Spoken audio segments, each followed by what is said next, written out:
The smell of smoke and burning comes through the cracks and wakes you up at night and you think maybe something is burning in or on your house.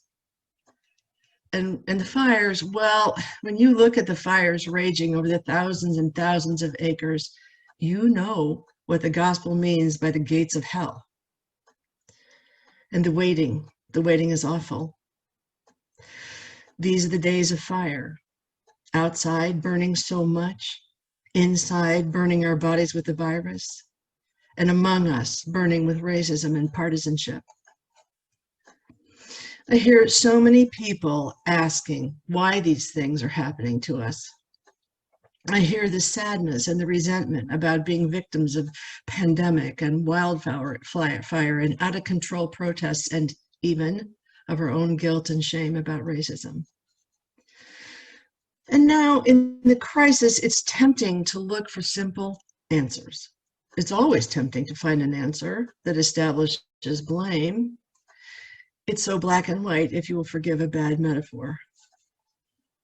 Because once we find a cause, all other possible contributors fall to the side, and that one thing becomes the problem which started all problems. And for so many people, that one thing is a punitive God. That one thing is a God of all retribution. Reading the story of what the brothers of Joseph did after their father died, I'm struck by how little people have changed in 2,500 years with respect to the ideas of retribution. When Jacob died, the brothers of Joseph, realizing that the tempering hand of their father was gone, seem to have thought that Joseph would now use his power in the court of Egypt to punish them for what they had done to him. Because the brothers are caught up in the powerful machine of the imperial court, which enslaves all people.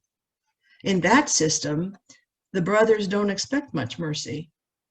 In that system, there's no experience of collaboration. They assume that what they have done to Joseph will now rain back down on them, because Joseph is in power now, and that's what they have expected from power. But it was worth a try to act like brothers, so they apologized. They preempted him. We're not to know whether this was heartfelt apology or strategic planning on their part, because this story is not about whether that apology was genuine, but about Joseph's response to it. Joseph says, "Even though you intended harm for me, God intended it for good in order to preserve a numerous people, as he is doing today." This story is about a powerful God who never stops the project of God to bring all of us into oneness. Sometimes we fall into the idea that these horrible pandemic events are punishment from God for our unworthiness. That way of looking at things assumes that God is kind of finished with us, that God is just kind of waiting around to see how long it's going to take for us to blow ourselves up. But more to the point of these readings, it assumes that we are not collaborators with God in God's evolutionary project toward oneness. We know too much about energy, about the way in which everything is connected to literally everything else, to believe that God is finished with us. We know now that we are interconnected with everything in the universe and that everything we do has impact on everything and everybody else. We're still reading the parables of Matthew here in September. And today we hear about the ungrateful servant, as he is called, and how he can't really grasp when his own sins are forgiven. That man is so indoctrinated in the belief that there is no such thing as just mercy, that there is no payoff in forgiving, that he can't even think of being merciful himself. It's too risky. It's too unheard of. But mostly, it just doesn't fit with his understanding of who he is in relation to his master who forgives his debt. Even though he pleads with his master, His understanding is that his problems are nothing to his master. And what really matters is keeping the whole scheme of power balanced by paying his master and squeezing his underlings. Justice doesn't come into it for this guy. And so when the master forgives him, he does not understand. There's an invitation here, I think, to think about the way we're like this poor guy, who when someone is good to him, cannot even feel the blessing of that.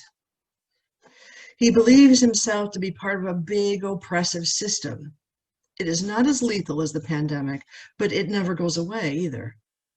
As we know, being used and abused and ignored results in not thinking very much of yourself.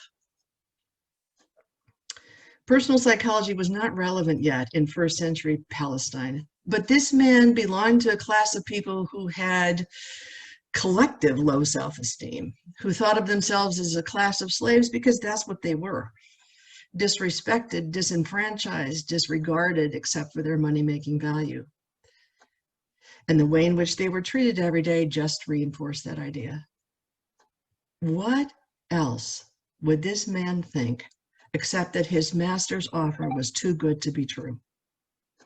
He doesn't believe in his own power for good, that his plight affected his master who forgave him, and that he, the slave, could also bring justice and mercy.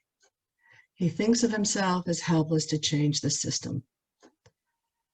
I think that we can lose sight of God's collaborative effort. We can treat God as an oppressive master, far away, not interested in helping. And, the church clung to the medieval idea of God out there, distant from the sinful universe for centuries. But that is not how we think now. We think about God as evolving with us. We understand that we have as much to do with how the world evolves, about how God evolves in us as God does. We are not helpless, even now. We know now, thanks to our understanding of physics, that the least little thing we do can have enormous consequences.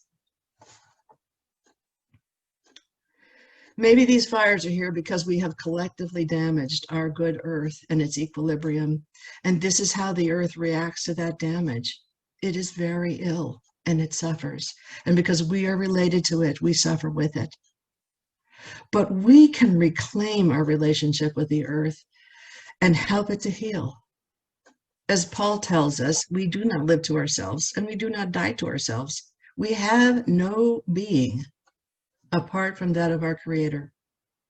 We are part and parcel through the invigoration and inspiration of the Holy Spirit of God for the force of good in the universe.